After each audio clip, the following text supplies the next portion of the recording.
I'm sure most people here know that PCS is the largest union in the civil service and related areas in the public sector. And partly for that reason, for our kind of historical and cultural background, we've never been affiliated as a union to the Labour Party or any other political party. But that doesn't mean that we haven't taken a strong stance on political issues. And in that sense, our support for PR is very much of a piece with our general approach, because we've always recognised that if we are to support our members' interests as effectively as possible, that means stepping beyond the purely kind of workplace and industrial issues and embracing political means to advance the interests of our members and, in fact, the interests of ordinary people across the country and indeed internationally. And so we've always been willing to take a stance on questions of political change and political campaigning. So we affiliate, sorry, we took the position to support PR back in 2008. And I think if we look back at what was happening then, the reasons for that become more apparent, because unfortunately, despite many progressive achievements, particularly during the early years of the last Labour government, we did see a push towards job cuts in the civil service and other areas in the public sector.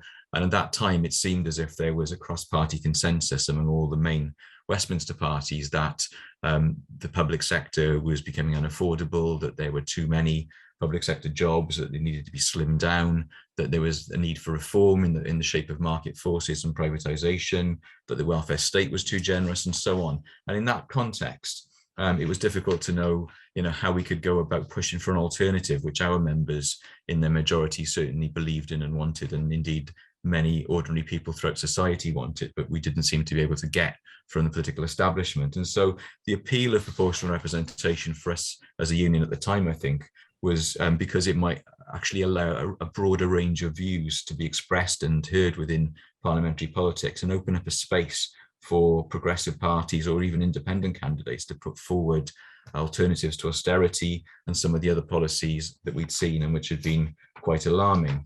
Now, of course, since then, things have changed in many ways politically within the Labour Party. After Jeremy Corbyn became leader in 2015, certainly we in PCS had a much better relationship with the party, and we saw Labour embrace the kind of policies in relation to abolishing the trade union laws, pushing for consistent and fair national pay, collective bargaining arrangements, and so on, which we'd wanted to see for some time. And I won't comment on some of the changes that have happened within the party since then, but I mean, certainly, that was a step in the right direction for us. On the other hand, of course, since 2010, we've seen a considerable worsening of governmental attitudes towards the public sector, the welfare state, and so on.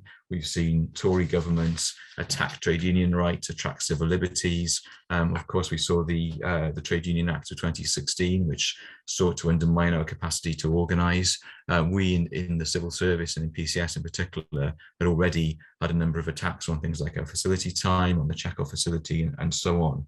And of course, more recently, we've seen a really alarming series of authoritarian, draconian pieces of legislation like the Police Crime Sentencing and Courts Bill, the Elections Bill, and so on, which, among other things, have again sought to undermine the ability of trade unions and other civil society organisations to stand up for their members' interests. In addition to which, obviously, we've seen the usual Tory approach of sort of basically benefiting their friends among the wealthy and in big corporations, attacking the interests of ordinary people, pursuing austerity, and so on. And all of this, of course, without ever having a real electoral mandate. In 2015, when the Tories first won a majority, they only had 37% of the vote. In 2017, when they hoped they'd win a majority, even with the support of the DUP, the two parties combined only commanded 43% of the vote. And since 2019, when, of course, Johnson won an 80-seat majority in Parliament, the Tories only had 43.6% of the vote. So all of the reactionary legislation, all of the attacks on the rights and interests of ordinary people that we've seen have been done on the basis of a very undemocratic and unrepresentative electoral system, as other speakers have already said. So in that context, it seems to me, and it certainly is the view of PCS, that it's in the interest of trade unionists and everybody really of progressive views in society to be pushing for real and significant change in the electoral system. And it's really encouraging that the views of ordinary people, as measured by opinion polls, seem to be changing, and more people are embracing electoral reform. Obviously, as other speakers have said, we're starting to see more and more trade unions taking up that position. The number of motions submitted in support of PR at the last Labour Party conference was really encouraging, and as has already been said, we seem to be moving very much in the right direction there. And I'll just say, I think one of the reasons why that tide is turning is because many of us have had positive experiences of electoral reform and PR already. As Linda said, I'm based in Wales, and of course, since 1999, as with Scotland, we've had a proportional electoral system for our devolved government, our devolved parliament, as it now is. It may not be the best system. We've had the additional member system since 1999, which has its problems, but it's certainly an improvement. We've seen a lot of progressive legislation and achievements in Wales, in terms of public ownership and resisting privatisation, abolishing the internal market of the NHS, having free prescriptions.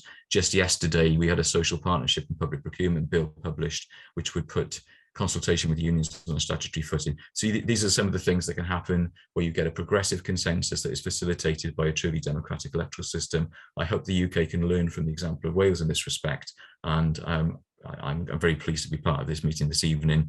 I hope the campaign goes from strength to strength.